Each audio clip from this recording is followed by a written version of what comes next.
इसका रिमोट का चला दो। देखो, अब अपन आगे का टॉपिक्स पढ़ते हैं, है ना। लॉग्स के बारे में समझ में आ गया था। काली में लॉग्स की फाइल डायरेक्टरीज कहाँ पर है? वेरिएबल में स्लैश लॉग्स में, ठीक है। ज़्यादा कुछ बड़ा रॉकेट साइंस नहीं है लॉग्स के बारे में।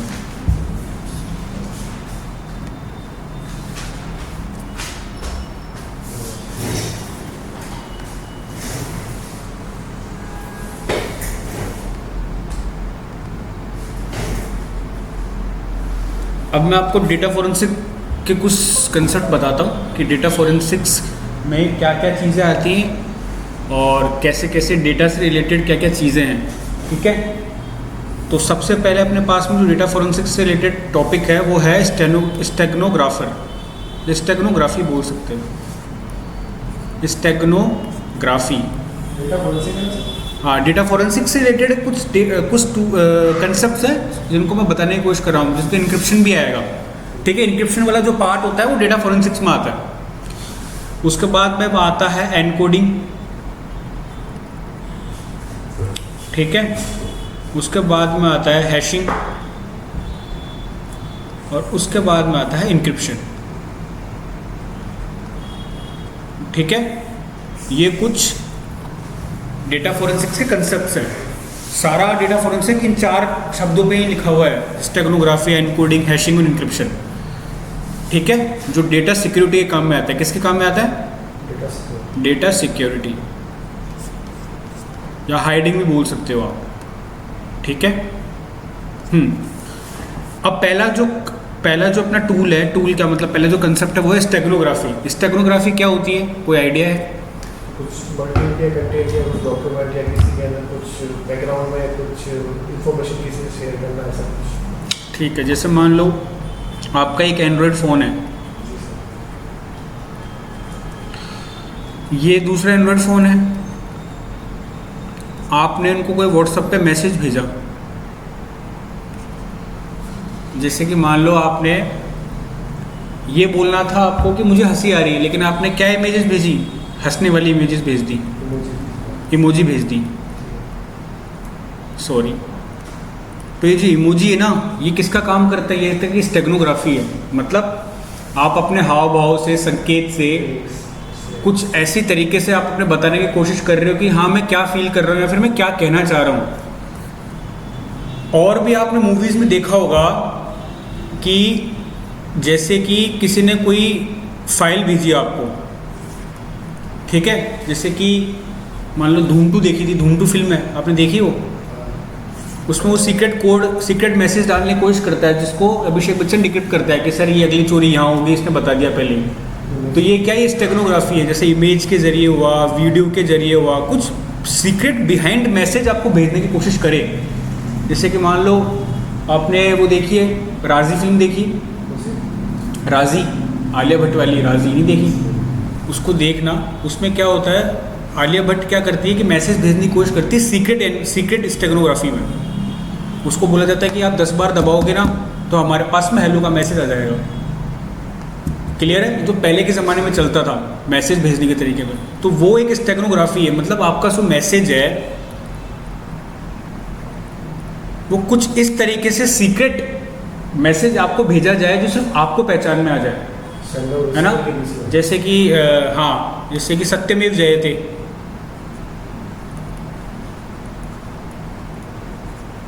ये भी एक फिल्म आई थी जॉन अब्राहम की। उसमें वो एस का मतलब क्या ढूंढता है कि ये एक पुलिस स्टेशन है, यहाँ पे अगला मर्डर होगा किसी पुलिस वाले का।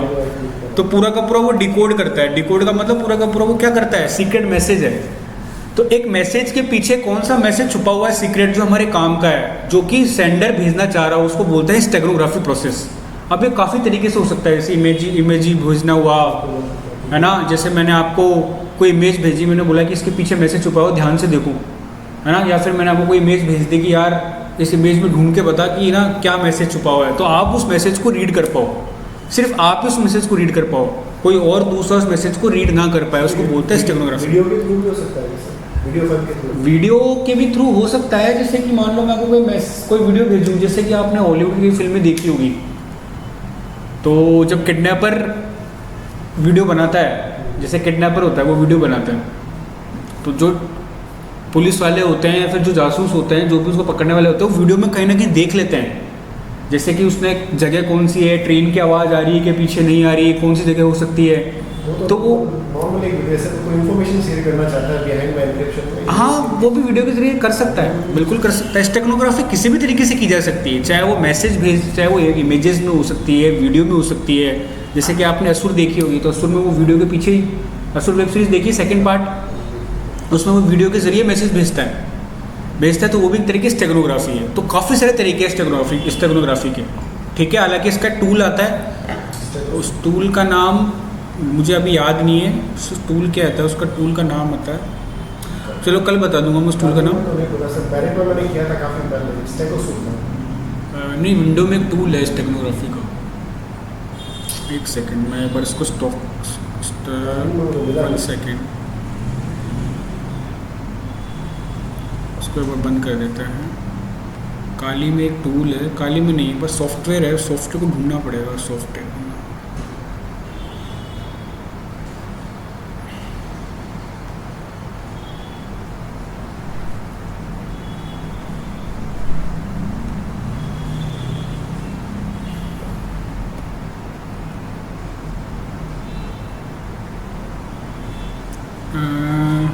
शायद वो सॉफ्टवेयर, हाँ ओपन स्टैगो, ये ओपन स्टैगो एक सॉफ्टवेयर है ना। इसको आप यूज़ करके देखना कैसे यूज़ होता है ना। कल मैं बता दूंगा हालांकि कैसे यूज़ होता है, लेकिन फिर भी एक बार आप यूज़ करके देखना। ओपन स्टैगो नाम का एक फोल्डर है, मतलब काली में भी ढूंढना पड़ेगा अपन को स्टेगनोग्राफी से रिलेटेड। बाकी ये जो ओपन स्टैगो नहीं है क्या, ये एक सॉफ्टवेयर है, इसको यूज़ करके देखना विंडो में। इसमें क्या है, एक मैसेज के पीछे आपका मैसेज छुपा हुआ होगा। तो ऐसे काफ़ी सारे टूल्स हैं स्टेगनोग्राफी के जो आपको मिल जाएंगे।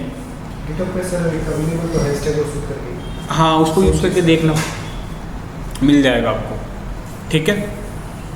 तो ये है स्टेगनोग्राफी। स्टेगनोग्राफी का मतलब समझ गए क्या, कि कोई भी आपका सीक्रेट मैसेज किसी फाइल के पीछे भेज देना, किसी भी फाइल के मैसेज के पीछे भेज देना जो सिर्फ आपको पता चले। तो उसको जो सामने वाले को रीड करने के लिए वो सेम सॉफ्टवेयर अवेलेबल होना, हाँ सेम सॉफ्टवेयर अवेलेबल होना चाहिए। और दूसरी बात ये कि वो जो मैसेज भेज रहा है उसमें आप मैसेज को रीड कर पाओ। जैसे कि मानो फिल्मों के ज़रिए बता सकता हूँ मैं, और एक एग्जांपल कुछ नहीं है कि कई फिल्मों में होता है, तो एक जो लवर होता है वो अपनी प्रेमिका को मैसेज भेजता है कि भाई ये है ना, तो उसके पीछे कि भाई ये मैंने आपको भेजा है, इसके पीछे तुम्हारे लिए गिफ्ट छुपा हुआ है। तो वो होता दिखता कुछ और है किसी और को, लेकिन इसके पीछे कुछ और होता है।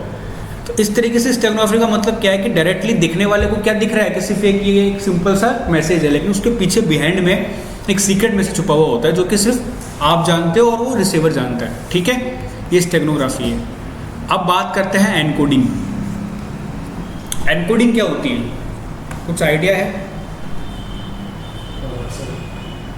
जो भी इंफॉर्मेशन अपन शेयर करते हैं, देखो एनकोडिंग मैं बताता हूँ, ठीक है, कोई बात नहीं। देखो एनकोडिंग को सबसे ज़्यादा यूज़ में लिया जाता है वेबसाइट्स के केस में। किस में लिया जाता है? वेबसाइट्स के केस में। जैसे आपने सुना होगा URL एनकोडिंग, ठीक है, वीडियो एनकोडिंग,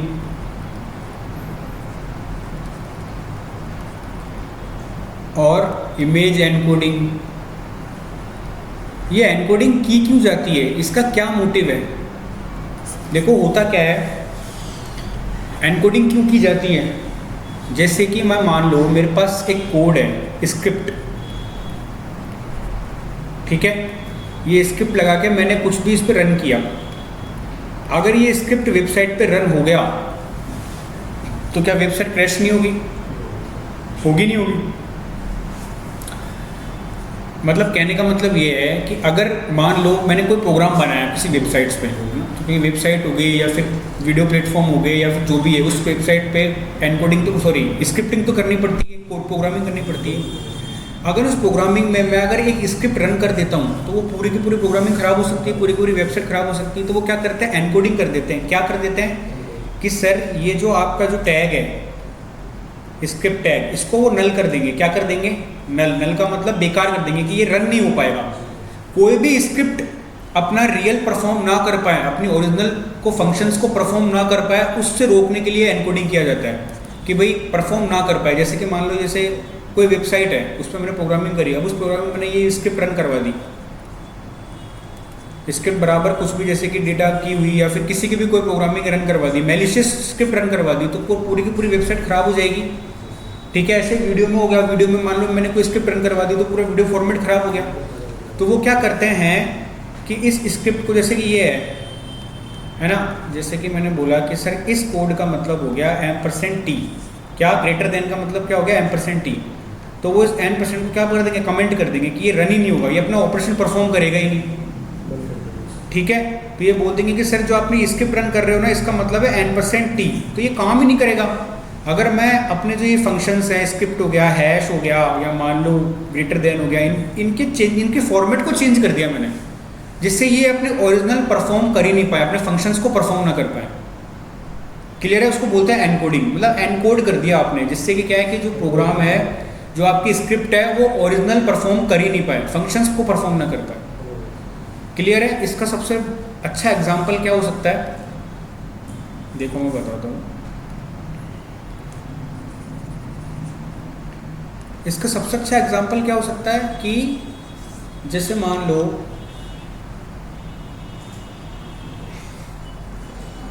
आपने एक वेबसाइट बनाई, ठीक है, और आपने उसके अंदर वैलिडेशन लगा दिया। वैलिडेशन का मतलब क्या कि अगर मान लो कोई हैश करके स्क्रिप्ट रन करेगा, ये स्क्रिप्ट नाम से कोई भी रन करेगा कुछ भी, तो ये रन होगा ही नहीं। आपने इसको कंडीशन को क्या ब्लॉक कर दिया। अब अगर मैं स्क्रिप्ट नाम के अगर मैं प्रोग्रामिंग में, आपकी जो कोडिंग हुई है वेबसाइट पे, अगर मैंने स्क्रिप्ट टाइप कर दिया तो रन ही नहीं होगा।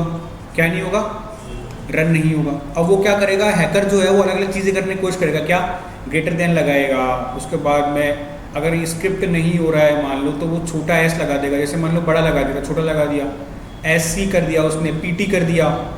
तो मैं क्या करूँगा, ये जो ग्रेटर देन, लेस देन है ना, इनको ही चेंज कर दूंगा। मतलब ग्रेटर देन अगर वो लगा रहा है तो इसका मतलब लेस देन होगा मेरी नज़र में। मतलब मैंने प्रोग्रामिंग ऐसी कर दी कि अगर कोई ग्रेटर देन लगाएगा तो उसका मतलब लेस देन होगा। तो अभी क्या करूँगा, इसका पूरा फॉर्मेट ही चेंज हो गया। भाई आपने स्क्रिप्ट को लगाना था ऐसे, लेकिन वो तो रीड कर रहा है ऐसे, तो ये तो पूरा का पूरा ही चेंज हो गया। तो इस तरीके से क्या, एनकोडिंग का मतलब ये कि कोई भी जो फंक्शंस हैं, जो कि ऑपरेटर्स हैं, ऑपरेटर से अपने रियल परफॉर्म, अपने जो उसकी परफॉर्मिंग है, जो भी एक्टिविटी है वो परफॉर्म ना करवाए, उसके लिए एनकोडिंग की जाती है। जिसके ज़रिए क्या है कि कोई वेबसाइट हो गई या कोई वीडियो फाइल हो गई या फिर कोई इमेज फाइल है, उसको कोई करप्ट ना कर पाए। सर अगर वो बार बार कोशिश करेगा तो हो सकता है जो रॉन्ग वो डाल रहा है वो सही पे मैच कर जाए, हो सकता है, बिल्कुल पॉसिबिलिटी है। लेकिन फिर भी डेवलपर ये ध्यान रखता है कि वो ज़्यादा से ज़्यादा स्क्रिप्ट्स को ब्लॉक करे। ठीक है, जैसे कि आप अभी तो खैर नहीं है, लेकिन हाँ वेबसाइट पेनिट्रेशन टेस्टिंग में जब आप जाओगे ना, तब आप यही चीज़ करोगे सारी की सारी। क्या करोगे, आप स्क्रिप्ट को टेस्ट करोगे, स्क्रिप्ट्स लगाओगे, वेबसाइट की जो कंडीशन है उसको ख़त्म करने की कोशिश करोगे, मतलब उसको मैलिशियस बनाने की कोशिश करोगे कि कैसे ना कैसे करके मुझे मैलिशियस दे। लेकिन प्रोग्रामर जो डेवलपर है वो क्या करता है कि इन जो ऑपरेटर्स होते हैं ना, ये हो गया, बराबर हो गया, हैश हो गया, %हो गया, इनको चेंजेस कर देता है, इनको रीडेबल बना देता है। रीडेबल मतलब कि अगर आपने ये डाला तो इसका मतलब हो गया %t, वो रीड करेगा। वेबसाइट की जो प्रोग्रामिंग है वो ग्रेटर देन अगर आप लगाओगे तो उसको %t रीड करेगा वो। या मान लो मैं मान सकता हूँ कि नॉट इक्वल को मैंने लिख दिया दीपक, ऐसे प्रोग्रामिंग मैंने कर दी। अब जब भी आप ऐसे करोगे तो ये तो दीपक रीड करेगा, तो इसकी ओरिजिनल जो परफॉर्मिंग थी वो होगी नहीं, स्क्रिप्ट रन ही नहीं होगी, वो रन ही नहीं होगी तो वेबसाइट क्रैश नहीं होगी या फिर मैलिशियस नहीं होगी। तो इससे बचने के लिए ये एनकोडिंग की जाती है। समझ में आ गया? ठीक है, अब एक बार इसके एग्जांपल देख लेते हैं अपन। जो वर्किंग है उसको मैनिपुलेट कर देना। हाँ, मैनिपुलेट कर देना, बस इतना सा कि ओरिजिनल जो उसकी वर्किंग है उसको मैनिपुलेट कर दो, उसको ख़राब कर दो पूरी तरह से कि वो कर ही नहीं पाए। अब इसकी एक बार अपन ओरिजिनल वो देख लेते हैं। जैसे कि आप यहाँ पे जाओगे, जैसे कि एग्जांपल के तौर पे बता रहा हूँ, बाकी आप खुद सर्च करना। जैसे कि मैंने लिखा URL एनकोडिंग, क्या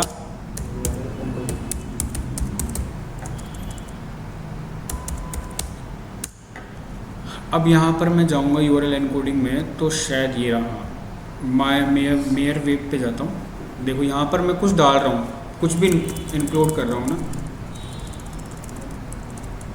कुछ भी मैसेज डाल रहा हूँ, हेलो दिस इज़ मयंक, क्या डाला मैंने, हेलो दिस इज़ मयंक। अब मैंने इसको किया एनकोड, तो देखो हेलो परसेंटेज डाल दिया। एक सेकंड, ये काम कर सकते हैं, जैसे कि मैंने लिखा हेलो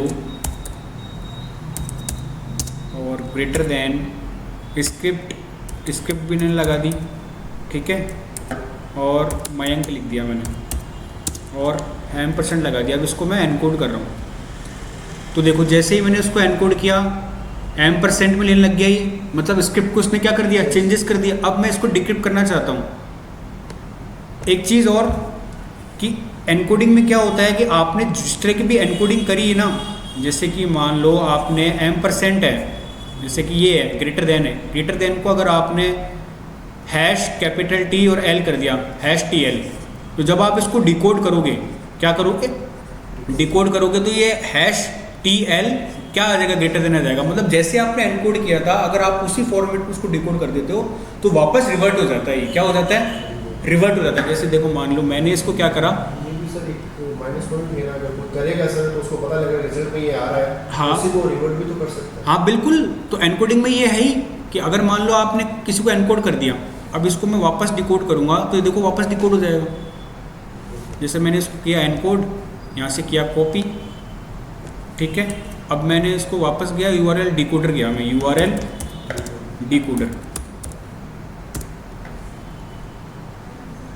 डिकोडर किसी दूसरी वेबसाइट पे जाता हूँ, चलो उस वेबसाइट पे नहीं, यहाँ पे मैंने डाल दिया ये देखो आ गया हेलो स्क्रिप्ट मयंक।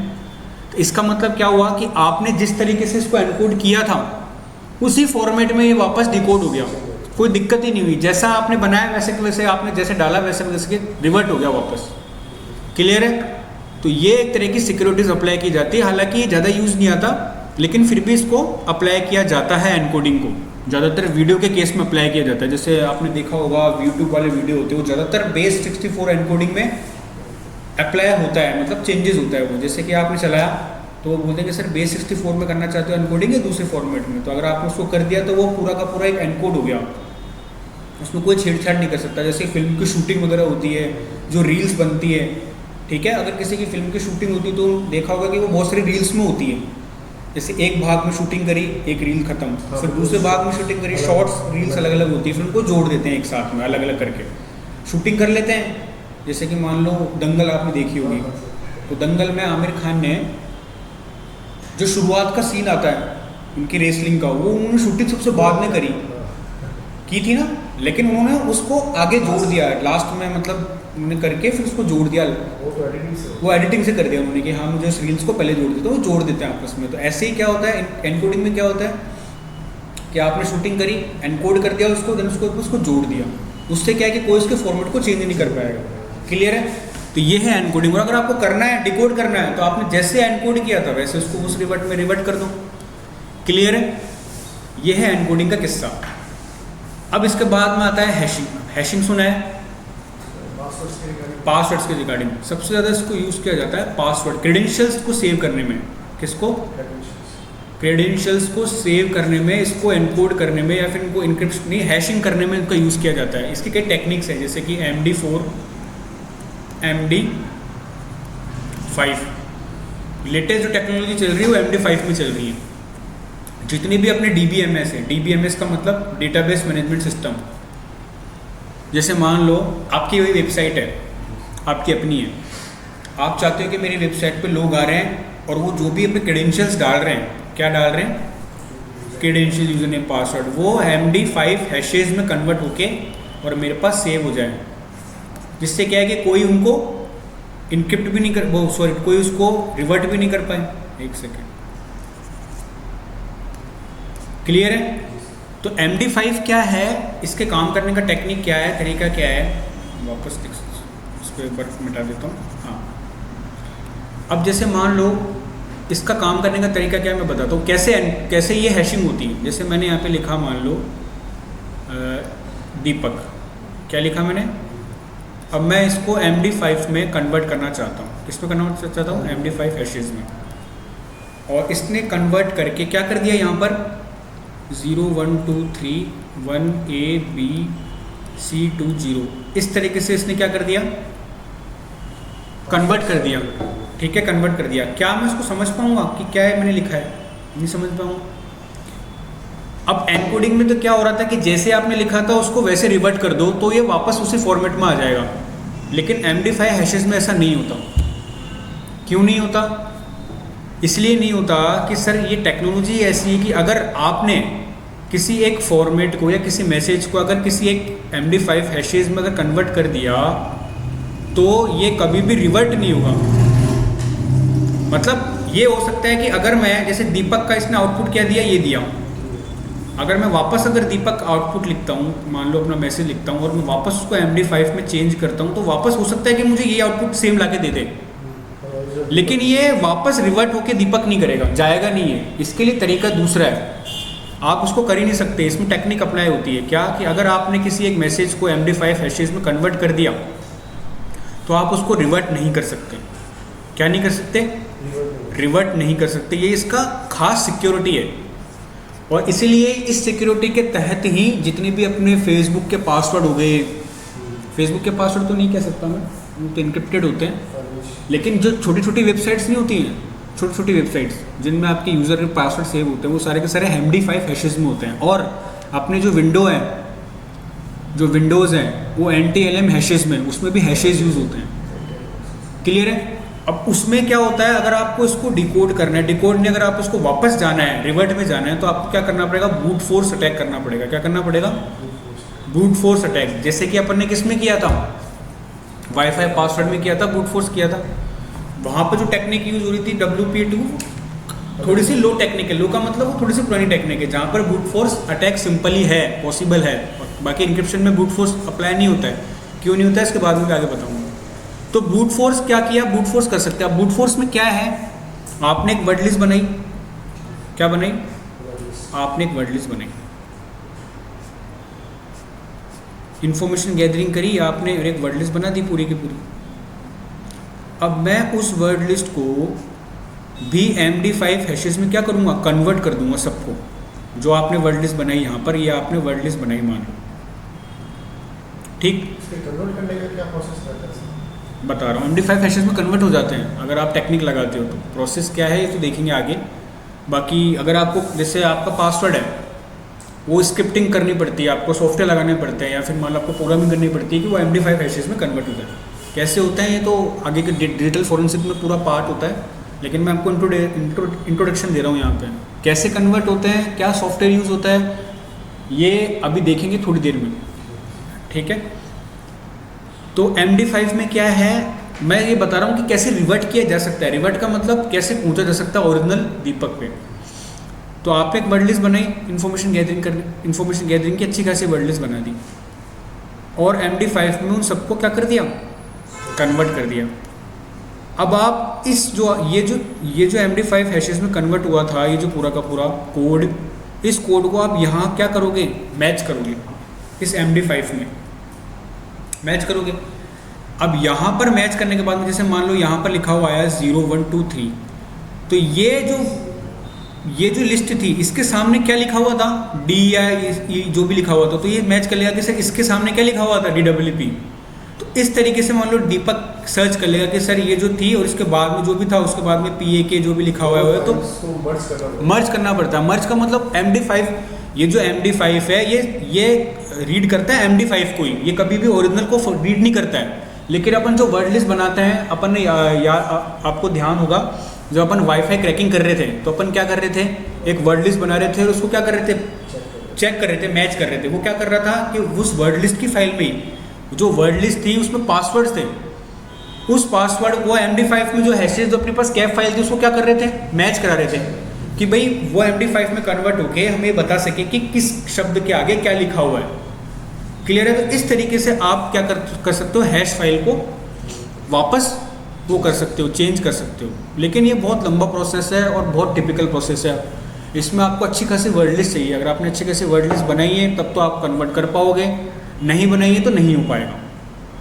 इसलिए आज के टाइम में चाहे रेलवे हो गया, रेलवे का जो डेटाबेस होता है ना रेलवे का, वो वहाँ पे हैशिंग यूज़ होती है। ठीक है, अपने जो रेलवे का डेटाबेस, आपके जो पासवर्ड सेव होते हैं, जितने भी क्रेडेंशियल सेव होते हैं, वो सारे के सारे हैश में सेव होते हैं। क्यों? क्योंकि उसको कन्वर्ट, उनको वापस रिवर्ट में नहीं किया जा सकता तब तक कि आप उसके वर्ड लिस्ट ना बना दो। क्लियर है? चलो यहाँ पे अपन करते हैं इसको ब्रेक। प्रैक्टिकल में बताऊंगा थोड़ी देर में, है ना। प्रैक्टिकल अगर आपको करना है, मान लो तो एक साइट है जो कि है साइबर शेफ। क्या है? Cyber chef. इसको अगर अपन ओपन करेंगे तो देखो मैं आपको प्रोसेस बता देता हूँ। अगर मुझे यहाँ पे MD5 में करना है, ये देखो MD5 है, मैं इसको यहाँ से लेके जा रहा हूँ, MD5 को यहाँ पर लेके चला, ठीक है।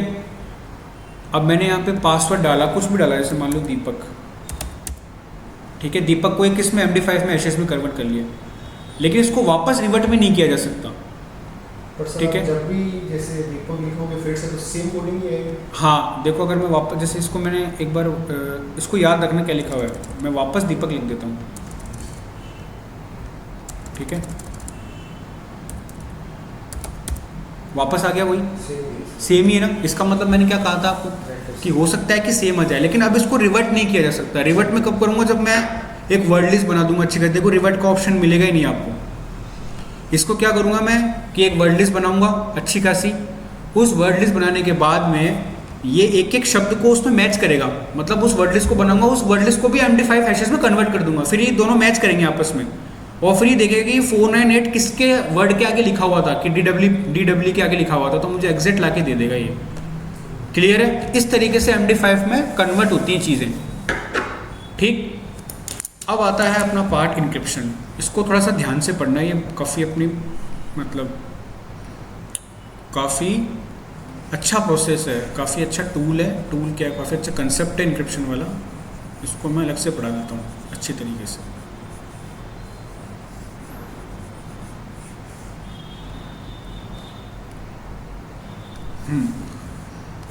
ये है इंक्रिप्शन, वापस लिख लें, इनक्रिप्शन। ये डेटा सिक्योरिटी की अब तक की सबसे बेस्ट पॉलिसी मानी जाती है। क्या मानी जाती है? Best policy. क्यों मानी जाती है इनक्रिप्शन? देखो इसमें कई तरीके होते हैं। इनक्रिप्शन अगर आपको करना है तो सबसे पहला है आपके पास में टेक्निक होनी चाहिए। क्या होनी चाहिए?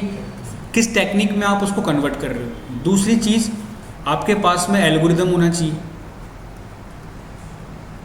मतलब इसमें क्या क्या सिक्योरिटी लगती है? सबसे पहले तो इसमें टेक्निक लगाई जाती है, जैसे कि AES हो गया, DES हो गया, है ना, और भी काफ़ी तरह की टेक्निक्स होती है। उसके बाद में आपके पास एल्गोरिदम होना चाहिए। उसके बाद में आपके पास में की होनी चाहिए, जो कि पब्लिक और प्राइवेट दोनों हो सकती है।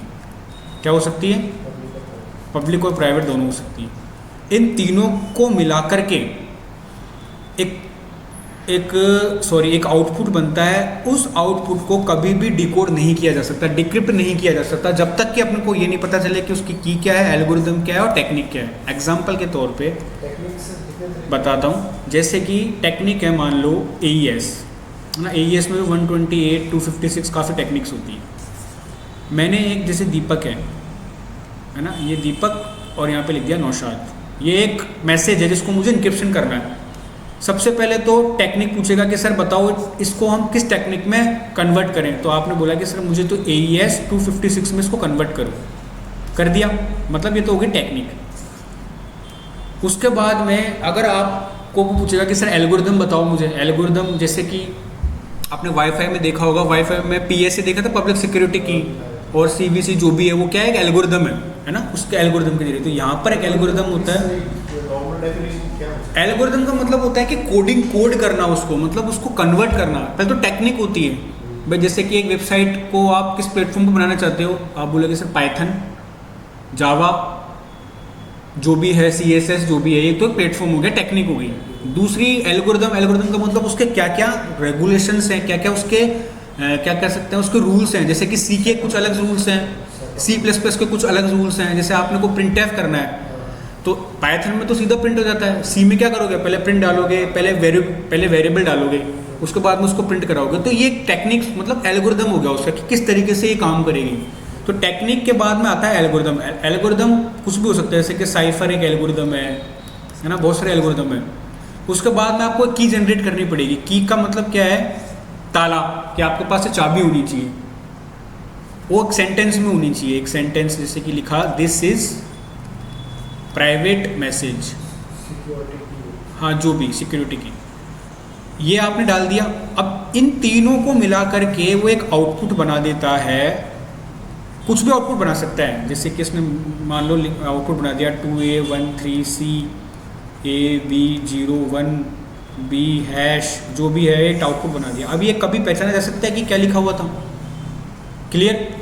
एक चीज़ और कि ये जब आपने एक बार लगाया, आपने एक बार ये सेम टेक्नोलॉजी करके ये आउटपुट दे दिया, जब दूसरी बार आप सेम टेक्निक दोगे और सेम वर्ड दोगे तो ये वापस आउटपुट बदल जाएगा। मतलब हैशिंग में तो क्या हो रहा था कि आउटपुट सेम आ रहा था, लेकिन इसमें क्या आउटपुट हर बार चेंज हो जाता है। चाहे आप सेम वर्ड ले आओ, चाहे सेम मैसेज को सेम की से सेम टेक्निक से लगा के आप जब उसको इनक्रिप्ट करोगे तो हर बार आउटपुट सेम हो जाएगा। इसलिए बहुत तगड़ी सिक्योरिटी मानी जाती है। इसको डिक्रिप्ट अगर आपको करना है तो आपको पहले तो ये की देखनी पड़ेगी। अगर आप उसको रिवर्ट जाना है, मान लो अगर मेरे को यहाँ से अगर दीपक तक जाना है तो सबसे पहले तो मुझे इसकी प्राइवेट की पता होनी चाहिए कि इसकी की कौन सी है, क्या की है। उसके बाद में मुझे इसका एल्गोरिदम पता होना चाहिए कि क्या एल्गोरिदम है, जैसे कि साइफर है, CBC है, हैक्स है, जो भी एल्गोरिदम है। उसके बाद में मुझे इसका इंक्रिप्शन टेक्निक पता होनी चाहिए कि AES 256 है कि 128 है, किस में है, क्या है। ठीक है, अरे कौन मैसेज कर रहा है, सॉरी। इन तीनों को पता करने के बाद तीनों को पता करने के बाद ही मैं इस मैसेज को डिक्रिप्ट कर पाऊंगा। अगर इनमें से तीनों में से कोई एक चीज़ भी मेरे पास में नहीं हुई, क्या अगर मान लो अगर मेरे जरा से भी इधर उधर हो गया कोई वर्ड, जरा सा वर्ड भी इधर उधर हो गया, तो मैं इस तक कभी नहीं पहुंच पाऊंगा। इसलिए इंक्रिप्शन बेस्ट टेक्निक मानी जाती है डेटा सिक्योरिटी के लिए। और इसलिए सारे के सारे जो प्लेटफॉर्म्स है, फेसबुक हो गया, व्हाट्सअप हो गया और अमेजोन हो गया, फ्लिपकार्ट हो गया, वो आपका जो क्रेडेंशियल्स हैं वो सारे इंक्रिप्टेड फॉर्मेट में जाते हैं। आपका जो क्रेडेंशियल होते हैं ना वो भी, और आप जो डेटा डाल रहे हो वो भी इंक्रिप्टेड फॉर्मेट में जाते हैं। सेशन आईडी भी अगर ले ले तो भी कुछ फर्क, तो भी कोई फर्क नहीं पड़ेगा, तो भी फर्क नहीं पड़ेगा, क्योंकि वो इंक्रिप्टेड फॉर्मेट आप समझ ही नहीं पाओगे कि क्या है, कैसा क्या है। समझ में आ गया? इसको एक बार PPT के जरिए और समझा देता हूँ आपको अच्छी तरीके से।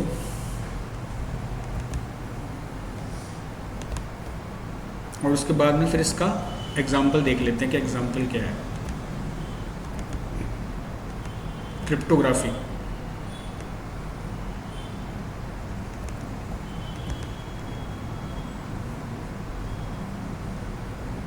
ये देखो क्रिप्टोग्राफी क्या है, डेटा सिक्योरिटी की टेक्निक है। ठीक है, जिसमें क्या आता है, क्रिप्टोग्राफी कंसेप्ट में क्या है, एल्गोरिदम है, इंक्रिप्शन एल्गोरिदम, इंक्रिप्शन टूल्स आते हैं, काउंटर मेजर्स। काउंटर मेजर्स का मतलब किसी तरीके से आप डिफेंड कर सकते हो। ठीक है, अगर आपको कोई डिक्रिप्ट करना चाह रहा है तो कैसे बच सकते हो। तो देखो इसकी जो कन्वर्जन ऑफ डेटा, इसकी डेफिनेशन क्या है, कन्वर्जन ऑफ डेटा, आपका डेटा को क्या कन्वर्जन कर दिया जाता है किसी तरीके से ऐसे फॉर्मेट में जिसको आप कर नहीं सकते, मतलब उसको पढ़ नहीं सकते आप। स्क्रैम्बल्ड कोड, इंक्रिप्टेड कोड में जैसे कि आपने जो भी टेक्निक्स दी है, जो भी आपने बीच में उसमें जो भी एल्गोरिदम लगाया है, उसका कोड बना दिया जाता है। ठीक है, जो क्या काम करता है, आपके डेटा को प्रोटेक्ट करने काम में आता है। जहाँ यूज़ होता है ईमेल मैसेजेस में, आप जो ईमेल भेजते हो ना, वहाँ भी इंक्रिप्शन यूज़ होता है। वेब ट्रांजेक्शन में आप मान लो बैंक से आपने बहुत ट्रांजेक्शन करते हो, आपने खोला बैंक, SBI का बैंक है, जिस भी बैंक खोला आप ट्रांजेक्शन कर रहे हो, तो वो जो ट्रांजेक्शन जा रहा है ना वहाँ पे, वो भी इंक्रिप्टेड फॉर्मेट में जा रहा है। कोई बीच में उसको रोक के देख नहीं सकता कि आपने क्या तो पेमेंट किया था, क्या नहीं किया था, क्या प्रोडक्ट खरीदा था, क्या नहीं खरीदा था। ये सिर्फ ओनर को पता रहता है और आपको पता रहता है, कोई बीच में उसको नहीं टेक सकता। सिर्फ इसलिए कि सेशन हाईजैकिंग बहुत होती थी पहले, कोई बीच में रोक को देख लेता था कि हाँ आप क्या, मतलब इंडिया में तो नहीं लेकिन फॉरेन्स में बहुत होता था ये। जैसे कि आप यहाँ से और फॉरेन में, अमेरिका में कोई एक्सचेंज कर रहे हो, तो यहाँ से तो आपका पैसा कट गया, अमेरिका तक पहुँचा ही नहीं। कई बार ऐसा होता है ना, आप बोलते हो सर कि यहाँ से तो पेमेंट कट गया मेरा, लेकिन वहाँ नहीं पहुँचा। और आज भी ऐसा होता है इंडिया में। आप वैसे मान लो आपने किसी और को तो नहीं, लेकिन जैसे गवर्नमेंट साइट्स होती हैं, जैसे फ़ोन पे से आपको बिजली का बिल जमा कराना है, आपने किया, यहाँ से तो आपका कट गया, आपके अकाउंट से तो पैसे कट गए, लेकिन वहाँ तक पहुँचे ही नहीं। वो बोल देते हैं ना कि कनेक्शन फेल्ड या फिर जो भी है, लेकिन आपके पैसे तो कट जाते हैं, लेकिन वो रिफंड हो जाते हैं। अगर मान लो बीच में किसी ने अगर ले लिया, तो क्या आपके पैसे मिलेंगे? बिल्कुल नहीं मिल सकते। तो इस तरीके से इनक्रिप्टेड फॉर्मेट में रहता है। इसलिए इनक्रिप्शन यूज़ में लिया जाता है कि, और रेलवे, जैसे रेलवे हो गई, रेलवे पर आप टिकट बुक कराते हो, अगर आपकी टिकट बुक नहीं हुई और पैसे कट गए तो आपके पास में रिफंड आ जाते हैं। वो किस तरीके से होता है कि आपका जो डेटा जा रहा है वो इनक्रिप्टेड फॉर्मेट में जा रहा है। वो देखते कि नहीं, बैंक वाले सोचते कि हाँ नहीं, आपने जो डेटा भेजा है, जो आपने पैसे भेजे हैं वो हमारे पास वापस उसी फॉर्मेट में आ गए जैसे थे। लेकिन अगर ये नहीं करें, अगर क्लियर टेस्ट में भेज दें तो कोई भी बीच में रोक के आपका पैसा उड़ा सकता है। और पहले बहुत होता था ये विदेशों में, यहाँ तो लोग जानते नहीं थे, नेट नहीं था तो लोग नहीं करते थे इतना ऑनलाइन ट्रांजेक्शन, लेकिन विदेशों में बहुत होता था। इसलिए इनक्रिप्टेड जैसी जो टेक्निक है वो लाई गई कि हम कुछ ऐसा तरीके से डेटा इनक्रिप्शन करें बीच में कि कोई बीच में उसको रोके नहीं। क्लियर है? इसके 4 ऑब्जेक्टिव्स हैं। 4 ऑब्जेक्टिव्स क्या क्या हैं? पहला है कॉन्फिडेंशियलिटी। सबसे पहले कि आप जो भी डेटा सेंड कर रहे हो, जो भी आप बातचीत कर रहे हो, जो भी आप क्रेडेंशियल डाल रहे हो, वो आपका डेटा गोपनीय हो, कोई उसको देख ना सके। क्योंकि सिक्योरिटी का मतलब सबसे पहला तो ये है कि आपकी चीज़ें गोपनीय हो, कोई पता ना चले आप क्या कर रहे हो। दूसरा है इंटेग्रिटी। इंटेग्रिटी का मतलब है जो भी आप सेंड कर रहे हो, जो भी आप भेज रहे हो, वो एकदम साफ होना चाहिए, बीच में कुछ करप्ट वरप्ट नहीं होना चाहिए। कहने का मतलब ये कॉन्फिडेंशियल तो है, लेकिन मान लो आपने भेजा क्या, जैसे मान लो आपने हेलो भेजा, ठीक, लेकिन वहाँ पे पहुँचा हुलो, तो ये ही जो है ये यू में बदल गया, तो ये इंटीग्रिटी तो हुई नहीं ना। मतलब कहते हैं ना, वो क्या बोलते हैं, कॉमर्स से हो साइंस से हो। कॉमर्स में बिजनेस मैनेजमेंट में एक शायद चैप्टर हुआ करता था, मुझे याद नहीं आ रहा, वो पता नहीं क्या था, बहुत पहले, मतलब वो एक चैप्टर था, मुझे याद ही नहीं आ रहा, बहुत 2007-8 की बात है, तब पढ़ा था मैंने कॉमर्स में, तब मैं 11th-12th में था, तब की बात है।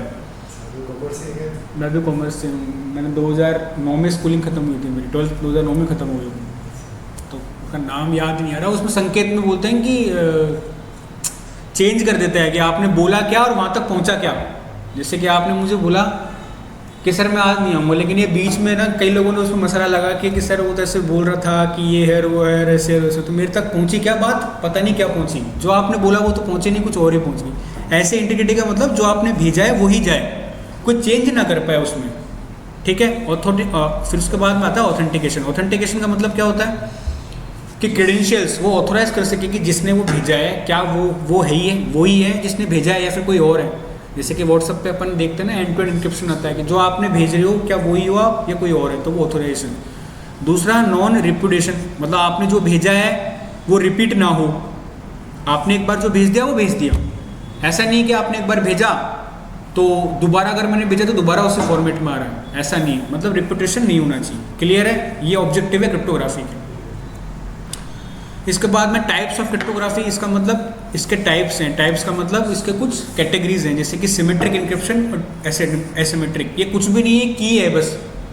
जैसे कि मान लो एसिमेट्रिक का मतलब आपके पास में एक ताले खोलने की 5 चाबियाँ दे दी और एक ही चाबी दे दी, तो ये की है, मतलब एक डेटा को खोलने के लिए आपके पास कितनी कीज़ है। जैसे मान लो आपने देखा होगा ज्वेलर्स वगैरह की शॉप में क्या होता है, पहले तो वो क्या करते हैं, कांच का वो लगाते हैं, उसको लॉक करते हैं, फिर उसके बाद में वो जाली वाला जो गेट होता है उसको लॉक करते हैं, फिर उसके बाद में क्या करते हैं, शटर होता है उसको घुराते हैं, उसको लॉक करते हैं। मतलब कितनी सिक्योरिटी होगी, 3-4 सिक्योरिटी होगी, उसके बाद में उसको लॉक करते हैं।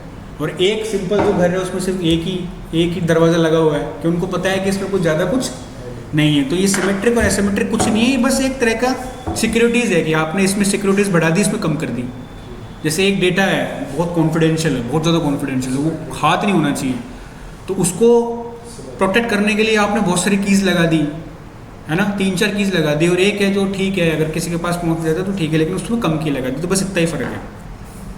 अब देखो ये इंक्रिप्शन साइफर्स है, चिपर साइफर जो भी बोल सकते हो, ये एल्गोरिदम है, मैंने बताया था ना एल्गोरिदम।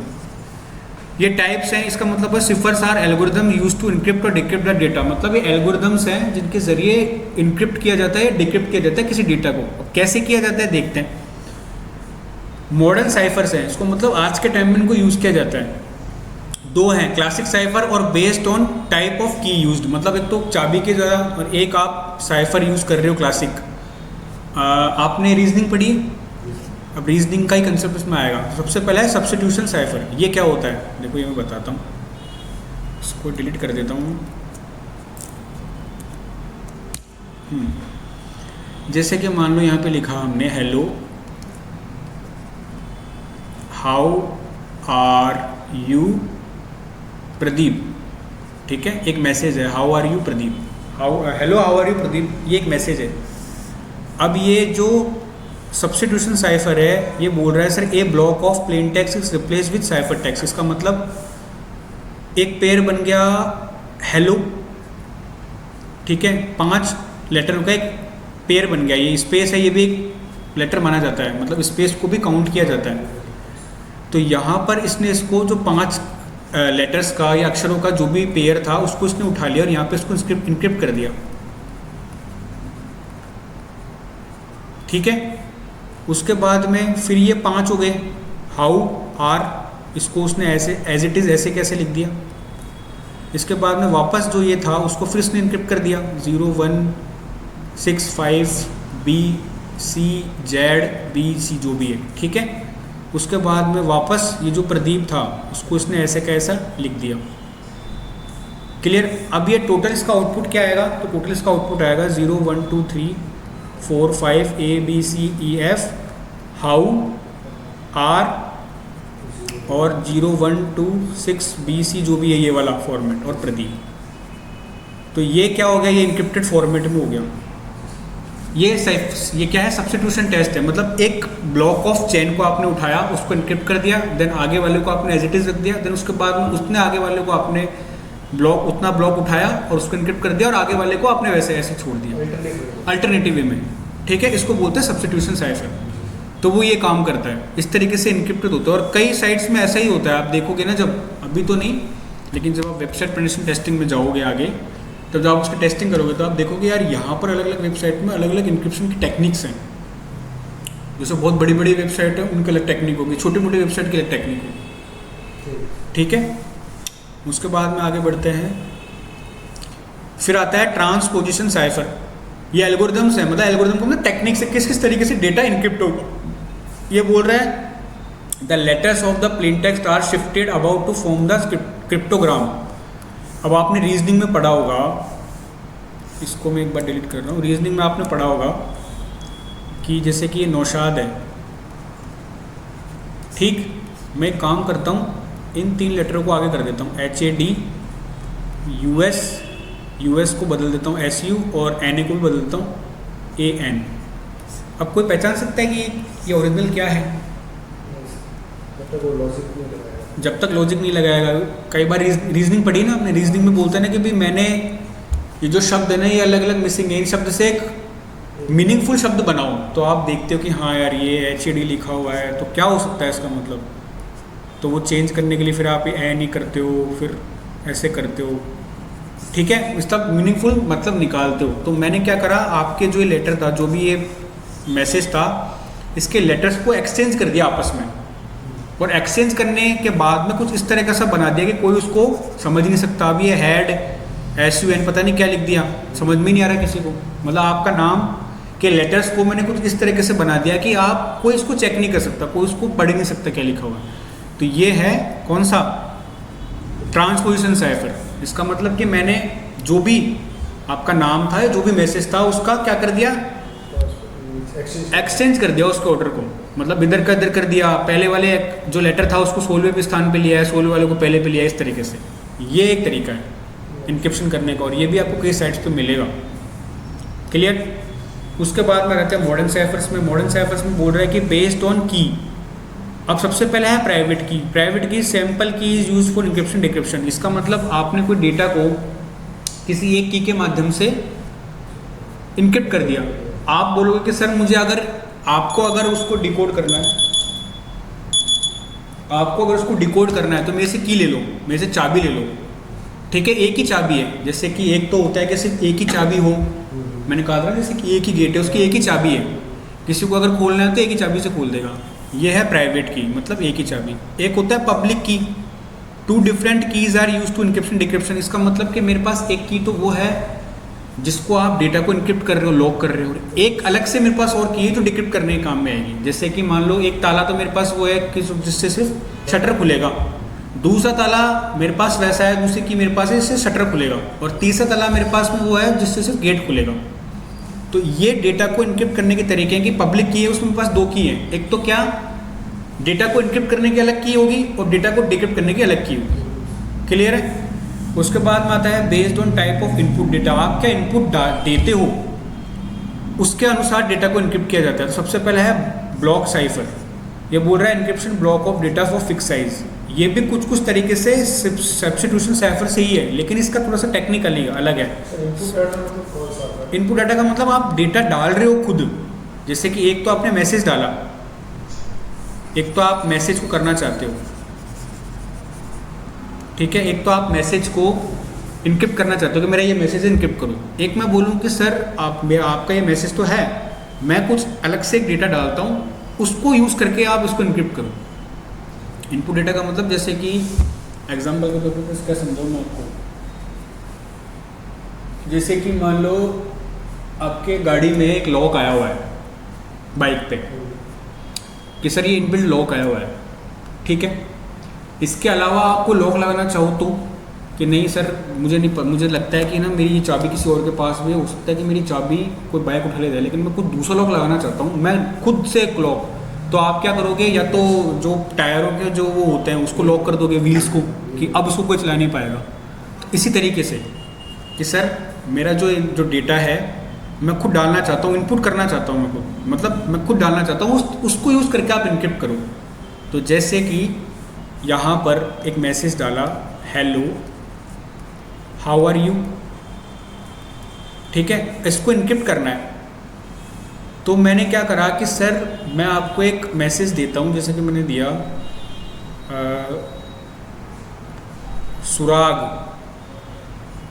सुराग और खिलाड़ी, ये मैंने एक मैसेज दे दिया। ये क्या करेगा, हेलो को क्या कर देगा सुराग, और हाउ को क्या कर देगा खिलाड़ी। कहीं भी दे सकता हूँ, हो सकता है मैं इसको भी कर दूँ। उसके अलावा अपन डाल सकते हैं। उसके बाद में मैंने यू कर दिया यहाँ पर, और इसको भी चेंज कर दिया, यू को कर दिया मैंने वाई ओ, जैसे वाई ओ यू था तो मैंने ओ को पहले लिख दिया, वाई को कर दिया, और वाई ओ यू, तो ओ वाई और यू को मैंने यहाँ कर दिया, और आर को मैंने लिख दिया ई ए और आर, ऐसे कर दिया। आउटपुट में क्या आ जाएगा, सुराग खिलाड़ी, और ये पता नहीं क्या है जो भी है। फिर इसको भी मैं चेंज कर सकता हूँ, सुराग को भी मैंने जी को यहाँ लगा दिया, एस को मैंने लगा दिया, मतलब सब्स्टिट्यूशन और दोनों का मिक्सर करके मैंने इसको चेंज कर दिया, ठीक है। ये दो मतलब ये जो है, ये जो ब्लॉक साइफर है, ये इसका भी यूज हो रहा है, सब्स्टिट्यूशन का भी ले रहा है और ट्रांसपोजिशन का भी ले रहा है, ठीक है। लेकिन ये ले रहा है इनपुट डेटा में, मैंने कुछ डेटा डालूंगा, उसके बाद में ये उसको इनपुट करेगा। सभी सिक्योर हैं। सबसे बेस्ट तो है stream cipher, encryption continuous stream of data. इसका मतलब ये है कि आप जो भी डेटा डाल रहे हो उसको कंटिन्यूसली अपने हिसाब से ये कर रहा है, इनक्रिप्शन कर रहा है।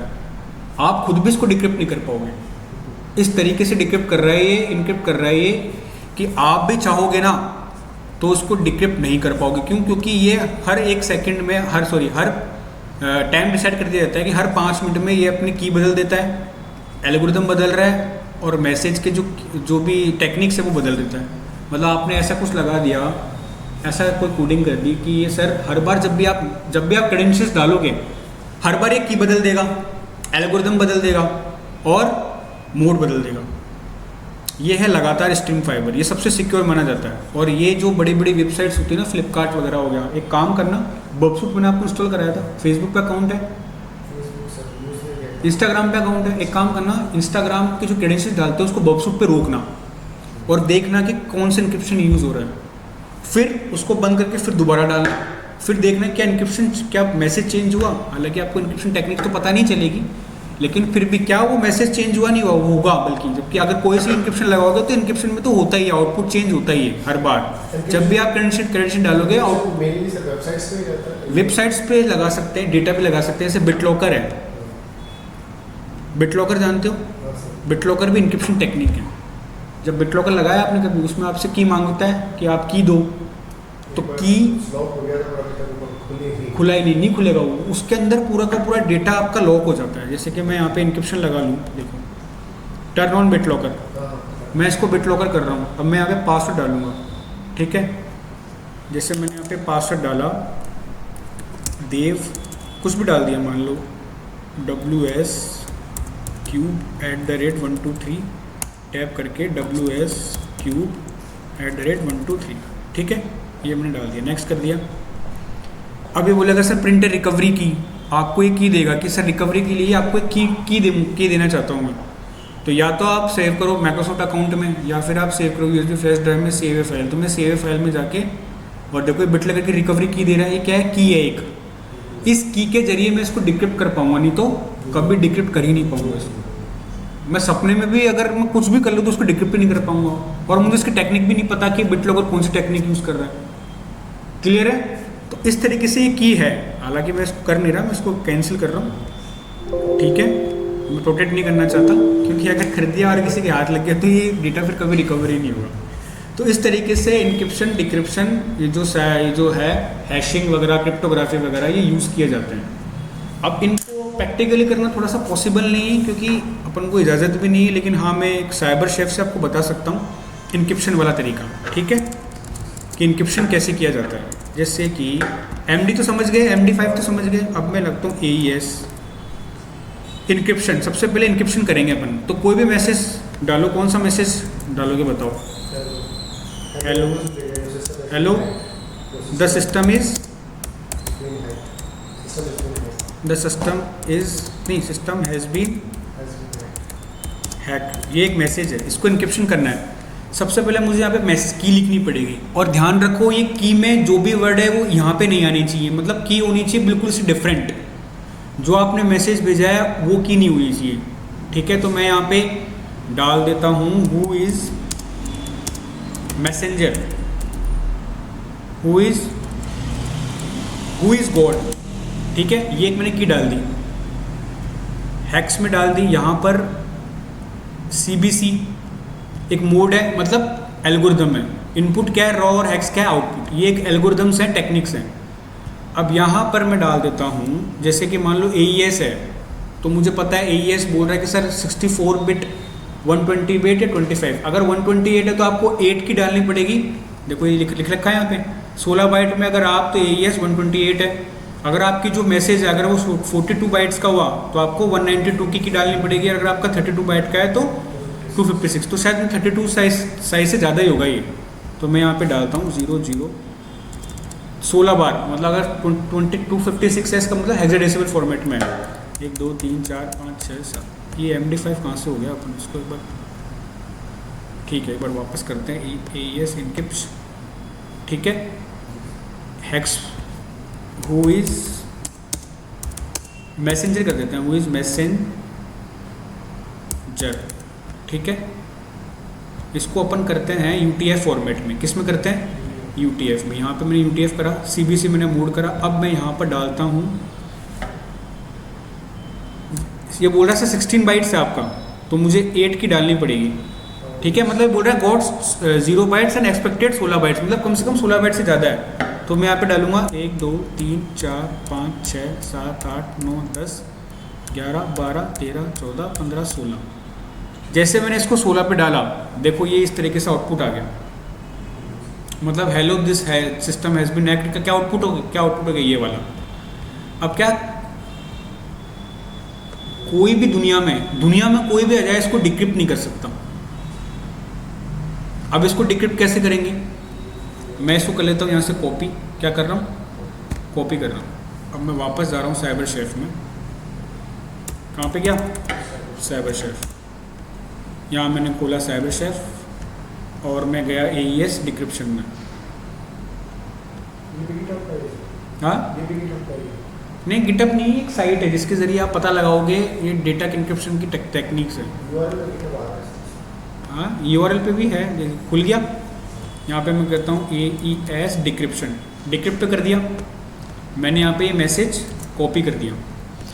अब सबसे पहले तो मुझे की पता होनी चाहिए, की क्या है पता ही नहीं, लेकिन अपन को तो पता है, तो चलो यहाँ से अपन कॉपी कर लेते हैं।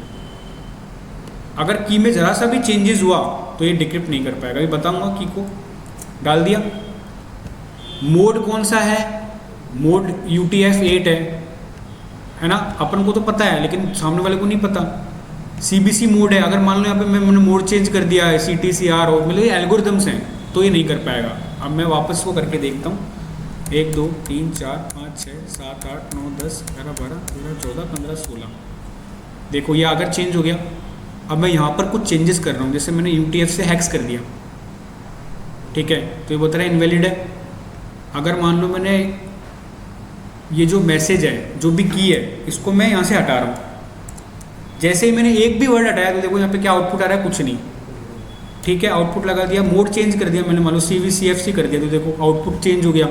मैंने मोड चेंज करते ही आउटपुट चेंज हो जाएगा मेरा, देखो आ रहा है कोई आउटपुट, कोई समझ ही नहीं पा रहा, तो मैं इसको क्या कर रहा हूँ, मोड को वापस CBC कर रहा हूँ। तो इस तरीके से इंक्रिप्शन डिक्रिप्शन बेस्ट टेक्निक मानी जाती है कि पहले तो मेरे पास क्या होनी चाहिए, की होनी चाहिए, दूसरा मेरे पास में एल्गोरिदम होना चाहिए, तीसरा मोड होना चाहिए। मोड एल्गोरिदम एक ही बात है। इस तरीके से डेटा इंक्रिप्शन की टेक्निक अप्लाई जाती है। हालांकि इसका जो डिटेल है, जो इसकी डिटेल्स है, डेटा फोरेंसिक्स में पढ़ाया जाता है, आपको पूरा इसका सिलेबस, पूरा इसका वहाँ डेटा फोरेंसिक में सब कुछ। तो एक बार घर पे जाके टास्क ये है आपका कि साइबर शेफ को एक बार एक्सप्लोर करना है ना, MD5 एनकोडिंग, जैसे कि एनकोडिंग में भी करोगे ना यहाँ पे, तो एनकोडिंग में भी आपको बहुत सारी एनकोडिंग मिलेंगी, जैसे कि base64 है, तो देखो base64 काफ़ी तरह की आपको मिल जाएंगी। यहाँ पे आप एनकोड करने की कोशिश करना। इसको मैं यहाँ पे ले आता हूँ एक बार। यहाँ पे आप अल्फ़ाबेट्स डालोगे, जो कुछ भी है तो उसको चेंज करेगा। जो भी एक बार करके देखना है, उसको एक्सप्लोर करना है साइबर शेफ। अगर आपको कोई मैसेज पहुँचाना है किसी को तो आप इसका यूज़ कर सकते हो। क्लियर है? तो ये है क्रिप्टोग्राफी और difference stenography, algorithm hashing, encoding और इंक्रिप्शन। इंक्रिप्शन का जो टेक्निक है थोड़ा सा ज़्यादा है, हालांकि इसको प्रैक्टिकली तौर पे करना पॉसिबल नहीं है अपने लिए, क्योंकि वो बहुत लंबा पार्ट है जो डेटा फोरेंसिक का पार्ट है। क्लियर? बस बाकी मैं आपको इसका इंट्रोडक्शन दे सकता हूँ कि इंट्रोडक्शन ये है। क्लियर? तो आज के लिए इतना काफ़ी है, बाकी का पार्ट कल कंटिन्यू कर